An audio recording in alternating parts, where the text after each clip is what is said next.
Millionaire Mindset. Dulu, kehidupan saya mengalami goncangan yang amat sangat. Ini bukan pertama kali, melainkan kedua kalinya saya terpuruk. Tapi yang kedua ini sangat dahsyat.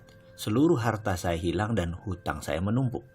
Ketika itu saya masih memiliki beragam bisnis, tetapi dalam masa hampir bersamaan, shit happen alias kesialan beruntun terjadi dalam kehidupan saya. Money changer saya kecurian hingga 2 kali dalam 3 bulan. Kapal, barge yang saya bertransaksi untuk mengirim barang ke Kelian Equatorial Mining di Kalimantan Timur karam. Asuransi tidak membayarnya.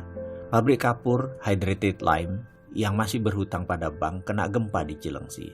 Gempanya memang kecil, tapi meretakkan tungku utama yang harganya mahal.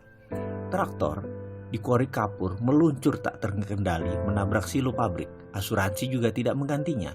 Ditambah lagi bank pembiayaan kami yaitu PDFCI ditutup BPPN di tengah krisis keuangan yang berkepanjangan kala itu. Harga bahan baku mendadak naik 200% yaitu harga gas. Perusahaan saya pun terpaksa file for bankruptcy. Semua musibah ini terjadi dalam kurun waktu 2 tahun yaitu tahun 1999 dan 2001. Kerugian tak tanggung-tanggung. Mobil hilang semua, rumah 3 hilang semua. Masih berhutang 9 digit lagi. Setiap saat, setiap hari emosi saya memuncak. Makan keluarga, bayar sewa, uang sekolah anak membuat panik dan marah. Mau bekerja di mana? Kapan hutang terbayar? Bagaimana untuk hidup? Demikian segala hal itu berkecamuk di kepala saya. Dikejar debt collector, dikejar hukum, dikejar BPPN, dan juga dikejar teman investor yang marah dan kecewa dengan saya. Bayangkan betapa kusutnya situasi saya saat itu. Di tengah keputusasaan, siang itu saya langsung memandang langit dan bicara langsung kepada Allah Subhanahu wa Ta'ala, Tuhan yang saya percayai 100%. Saya katakan kepadanya bahwa saya putus asa dan hidup saya sudah diambang frustrasi. Saya marah sekali kepada semuanya. Saya menuduh kehidupan ini tidak adil. Saya merasa telah melaksanakan seluruh ajaran agama. Saya teringat betapa tertibnya saya puasa Senin Kemis selama 5 tahun. Saya tidak putus sholat malam. Selalu tahajud setiap malam. Jangankan peribadatan yang wajib-wajib, yang sunnah saya laksanakan semua.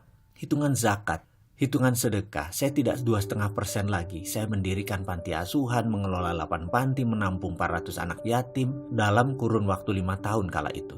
Itu semua saya laksanakan dengan tulus, dengan keindahan munajat. Namun, ketika kebangkrutan beruntun selama 2 tahun tanpa jeda, tanpa belas kasihan terjadi pada saya mempertanyakan, apa bukti ketaatan dengan kenyataan yang saya dapati?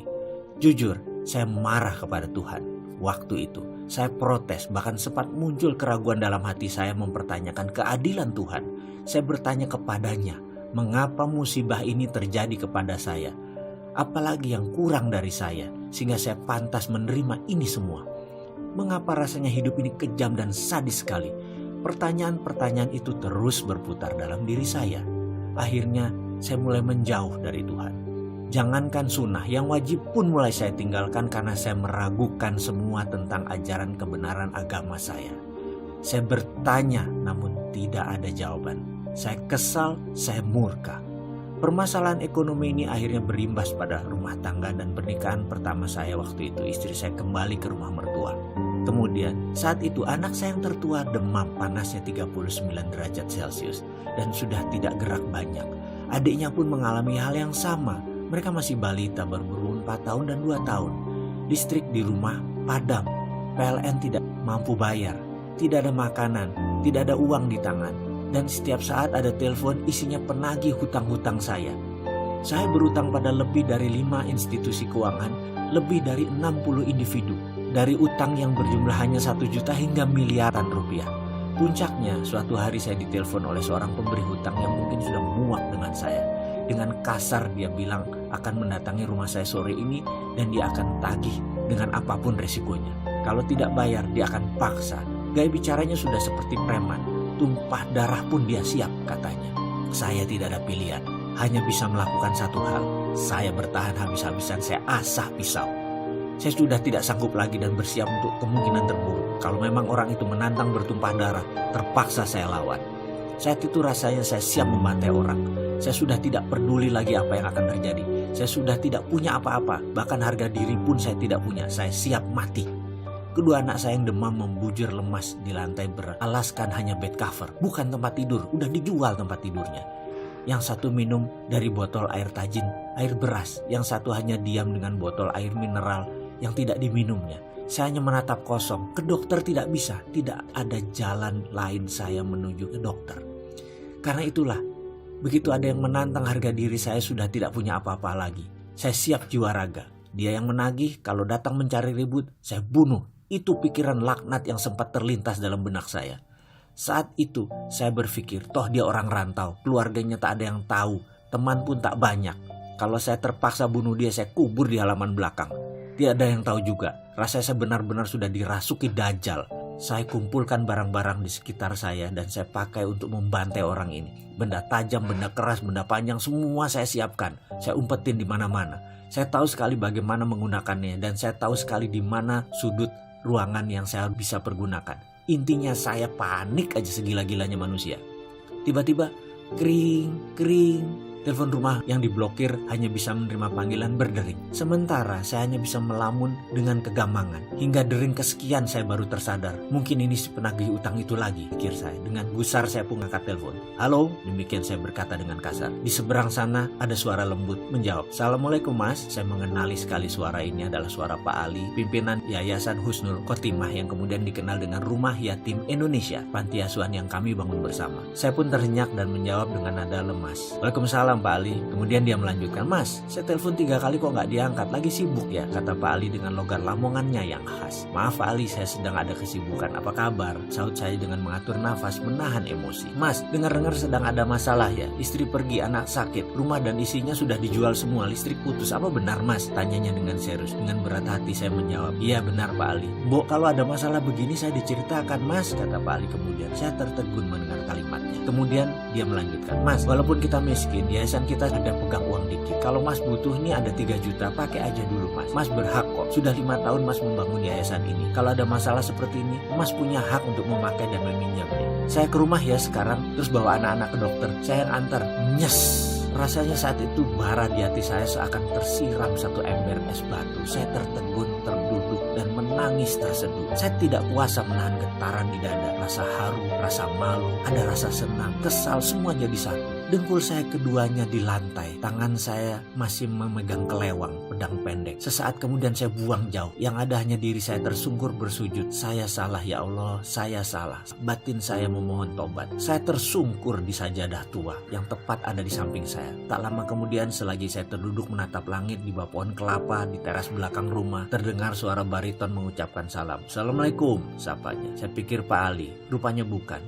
Dia rupanya tadi orang yang menagih utang dan menantang saya. Saya pun menjawab, waalaikumsalam. Begini Pak, utang Bapak 10 juta, apa bisa saya ambil sekarang? Saya hanya berkata, anak saya sakit. Saya perlu uang untuk biaya anak saya. Sebentar lagi ada uang 3 juta datang. Terserah mas, mau ambil berapa mas atur. Kalimat itu mengalir tanpa saya rancang. Marah saya sudah hilang, saya pasrah saja. Oh begitu Pak, katanya dengan nada datar. Anak Bapak sakit dua-duanya, yang berbaring di dalam itu ya, katanya sambil menengokkan kepala ke arah ruang tengah. Iya, saya jawab singkat. Oh maaf kalau gitu, saya nggak tahu Pak kalau Bapak anaknya sakit. Sebaiknya Bapak urus mereka. Uang saya gampang, saya pamit dulu deh. Besok kabari saya Pak, urusan utang gampang, yang penting keluarga dulu. Begitu katanya tanpa basa-basi dan tanpa diduga-duga. Dia pun pamit pergi dan saya masih di posisi kebingungan, lunglai di ujung bangku di bawah pohon. Tubuh saya berkeringat. Saya memaksa diri untuk bangun dan mengikuti dirinya dari belakang sambil memanggilnya. Mas, saya pasti bayar utang saya. Saya hanya butuh waktu. Maafkan saya ya mas kalau saya kasar dan panik. Itu kata saya. Ketika dia berbalik badan, saya julurkan tangan saya yang kemudian dia sambut dengan jabatan erat dan senyum di bibirnya. Dia berkata, iya pak, saya juga minta maaf. Saya salah mas, kata saya. Saya berutang tapi tidak berkemampuan. Saya janji mas, saya bayar. Tak lama setelah dia pergi datang Pak Ali dengan kijang tuanya. Tanpa basa-basi langsung saya peluk dia. Pak Ali, sukron, terima kasih. Itu kata saya. Ayo ke dokter mas, aku bawa fatur, mas gendong Aska, ajaknya singkat. Setelah 2 tahun dihajar musibah yang merusak keyakinan saya, akhirnya saat itu saya menyadari satu hal. Semua masalah yang saya alami berasal dari diri saya. Hal lain di luar diri saya hanyalah pelengkap. Saya langsung berdoa, maafkan saya ya Allah, ampuni saya. Engkau begitu mulia dan saya selama ini salah memandangmu. Saya sadar bahwa saya sendirilah yang harus bertanggung jawab dan menyelesaikan semua ini. Sayalah yang incar sepenuhnya. Maafkan saya yang telah meragukan kekuasaan-Mu ya Allah. Saya memilih berdamai dengan Allah. Saya memilih memulai sesuatu dengan kesadaran penuh untuk mengubah merubah nasib saya, menulis ulang sejarah hidup saya. Saya mendapatkan semacam pemahaman baru bahwa cara berpikir selama ini tidak bekerja dengan benar. Buktinya saya rugi, buktinya saya bangkrut, buktinya semua orang menjauh. Akhirnya saya harus merubah cara pikir saya. Itu ada dalam benak saya harus berubah. Saya harus kemana dan bagaimana saya mengubahnya? Itu pertanyaannya. Berkali-kali saya bertanya dalam diri saya. Tak lama setelah menjual rumah, saya pindah ke rumah kontrakan yang sempit. Suatu sore, tetangga rumah kontrakan saya pulang kantor. Kaca mobilnya terbuka separuh. Dia rupanya ingin membuang sesuatu, mungkin sampah. Agaknya dia tidak melihat saya berdiri di sisi jalan tersebut. Mungkin karena maghrib pencahayaannya mulai samar. Mungkin juga dia tidak fokus karena mengumpulkan barang yang akan dibuang. Bruk, tiba-tiba segumpal kertas jatuh tepat di kaki saya. Entah mengapa saya tergerak memungutnya dengan tulisan yang berwarna merah mengkilat. Setelah saya membuka lipatannya, saya membaca kertas tersebut, ternyata brosur Millionaire Mindset Training di Australia. Saya merasa aneh dan terkejut. Inikah jawaban doa yang saya panjat?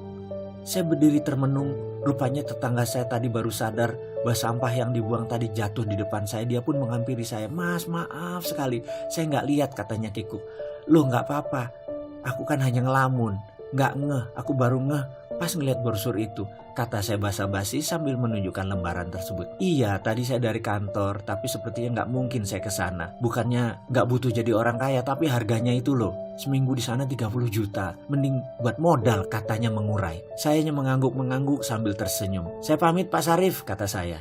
"Iya Pak, maaf ya, tadi benar-benar nggak sengaja," katanya sungguh-sungguh. "Nggak apa-apa bos, santai aja," jawab saya kemudian. Setelah itu, saya langsung sibuk berpikir, di mana saya cari uang 30 juta? Belum lagi uang untuk sanggup keluarga di rumah sementara saya pergi. Yang jelas saya sudah tekad untuk berubah. Saya bertekad untuk berubah dan melihat ini sebagai solusinya. Saya percaya itu. Singkat cerita, harta terakhir saya yaitu motor Tiger, mesin jahit, dan beberapa barang keluarga saya jual. Saya nekat terbang ke negeri Kangguru. Saya menginginkan ilmu tersebut. Saya pun berangkat untuk mengikuti Millionaire Mindset Training di sana dengan harapan bisa menerapkan untuk memperbaiki kondisi hidup saya. Kira-kira sebulan setelah kembali dari pelatihan selama 7 hari tersebut, ternyata tidak ada perubahan apa-apa dalam perjalanan kehidupan saya. Saya masih menganggap bahwa apa yang saya pelajari itu aneh dan gak kena di logika. Mek ngono tok, apa iyo? Itu saya berkali-kali bilang, masa begitu sih? Emang gitu?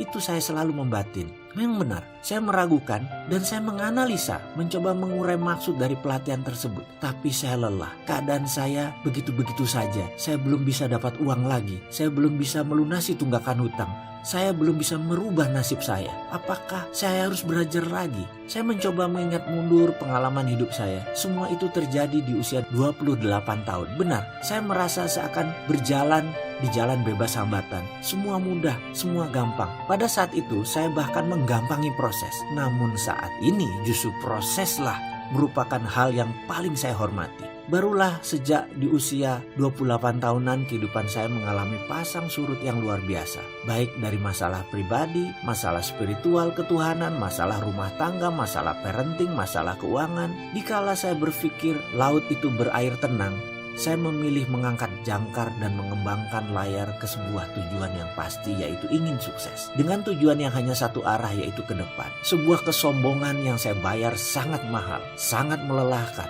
penuh duka, air mata, dan keringat. Ternyata laut di depan tidak semanis gelombang di pantai. Di dalam perjalanan ombak besar, angin kencang, bahan bakar kurang, sumber daya terbatas. Satu hal yang saya lupa, saya tidak bawa kompas penunjuk arah. Dalam artian, saya mengarungi samudra tanpa ilmu, tanpa petunjuk, tanpa pembimbing. Mentang-mentang saya punya glory from the past, kisah sukses masa lalu. Saya merasa bisa melakukan apapun. Bayangin, di usia 26 tahun saya menjadi miliuner. Miliun-miliun uang ada di kantor saya.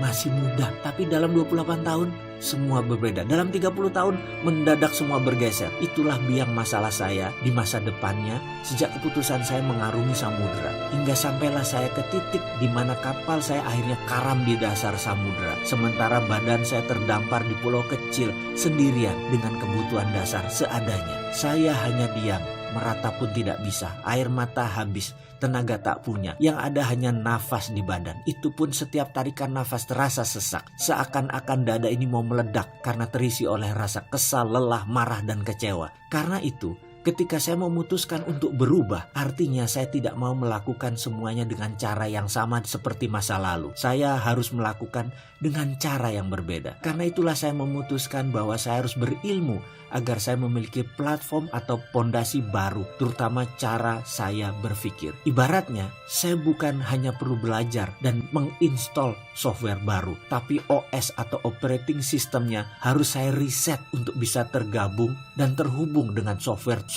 tersebut. Sederhananya begini, jika otak kita yang berkemampuan maha dahsyat ini adalah hardware pemberian Tuhan, softwarenya kita sendiri yang pasang. Sebut saja software sukses, software sehat, software bahagia, itu semua manusia yang install. Jadi hardwarenya memang pemberian Tuhan, tapi softwarenya manusia yang pasang. Mungkin banyak sahabat yang menonton video ini akan berkerut kening ketika saya membawa hal seperti ini, tapi coba saya berikan ilustrasi. Seorang anak yang hidupnya dikritik, dimarahi, ditekan, dipaksa, diharuskan, dibatasi, dilarang, dimaki, dan dihina akan membuat dirinya tumbuh sebagai pribadi yang peragu, pemarah, dan pendendam. Bandingkan dengan anak yang tumbuh dengan didorong, dipuji, disayangi, diperhatikan, didukung, dan dikelilingi suasana penuh canda tawa, sang anak akan memiliki platform hidup lebih ringan, lebih fun, banyak senyum, dan vibrasi dirinya disukai orang. Yang saya maksud di sini adalah software seseorang diinstal oleh orang tuanya, oleh lingkungan sekitarnya, dan tentu saja software yang buruk